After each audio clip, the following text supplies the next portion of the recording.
Le message du jour vous est présenté par notre frère Marc. Salut, chers bien-aimés de notre Père Céleste. C'est lundi et je tiens à vous rappeler que depuis vendredi 12 novembre 2021, notre pays Maurice est de nouveau soumis à des sévères restrictions sanitaires en raison de la résurgence des cas infectieux et mortels de Covid-19.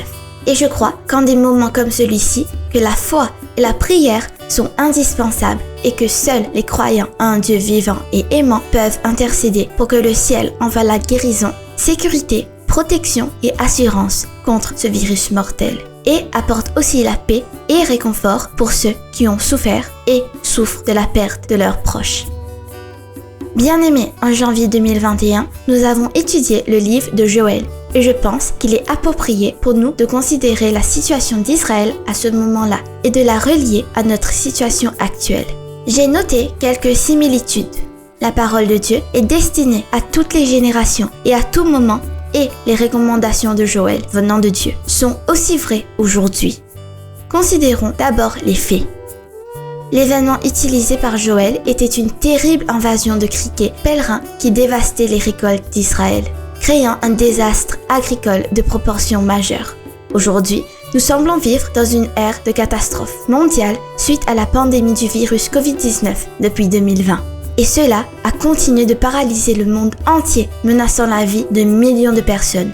Idem à cette époque, Juda faisait face à des catastrophes et des calamités lorsque la terre a été attaquée par des sauterelles. Bien-aimés, lorsqu'une catastrophe survient, la compréhension de Dieu est secouée. Maladie ou décès inattendu, catastrophe nationale, perturbation sociale, perte personnelle, peste ou pandémie, dévastation par les inondations ou la sécheresse. Toutes ces calamités transforment des hommes et des femmes en des enquêteurs instantanés. La rumeur vole. Où est Dieu? Que fait-il? Ne voit-il pas ce qui nous arrive? Il est absent, en colère. Il est en rancune depuis longtemps. Et maintenant, nous payons pour notre comportement pécheur. Toutes ces questions hantent nos esprits. Bien-aimés, je crois aussi qu'en des temps comme celui-ci, enfants de Dieu, serviteurs du Dieu très haut, les rachetés du Christ doivent se lever ensemble dans la foi pour clarifier qui est Dieu et comment il agit. À travers cette pandémie, Dieu appelle le monde entier à une conscience immédiate de la vie du péché que nous vivons et des conséquences que nous en avons récoltées. Dieu nous dit qu'il nous aime et prend soin de nous, mais il veut aussi exposer la réalité morale ou spirituelle qui existe, mais qui était cachée sous une amasse de routine, d'égocentrisme et de business as usual, comme dirait Ésaïe 1. Les gens de ce monde, y compris les chrétiens, doivent savoir que la désobéissance à la parole de Dieu, la rébellion, les catastrophes, la peste et les pandémies, les comportements des gens pécheurs, que toutes ces situations sont le terroir de l'ennemi, le diable, et il utilisera toutes ces circonstances à son propre avantage. Et en fait, comme Jésus l'a mentionné dans Jean 10:10, son ordre du jour est de voler, d'égorger et de détruire. Seul Jésus est venu nous donner la vie et la vie en abondance. Bien-aimés, Jésus a besoin d'être exposé dans ce monde. Sa parole doit être proclamée et le monde doit en venir à la connaissance que seul Jésus peut nous libérer de cette situation. Et il seul peut apporter la guérison, l'espoir, le confort et la sécurité à ce monde affligé et souffrant. La situation au temps de Joël, veuillez lire attentivement Joël, est la même. Et le même recours et restauration est pour nous si seulement nous faisons exactement comme Juda a fait.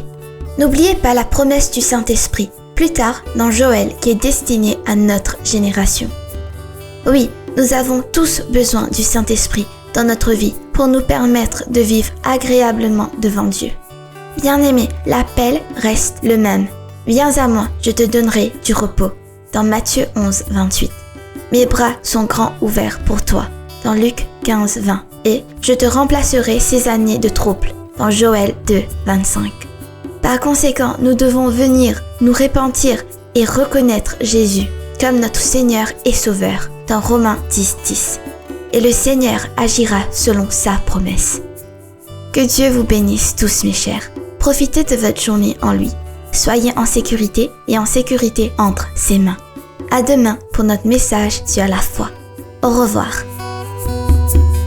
Si toi aussi tu crois que la parole de Dieu est une bénédiction, partage-la et sois une source de bénédiction pour les autres toi aussi.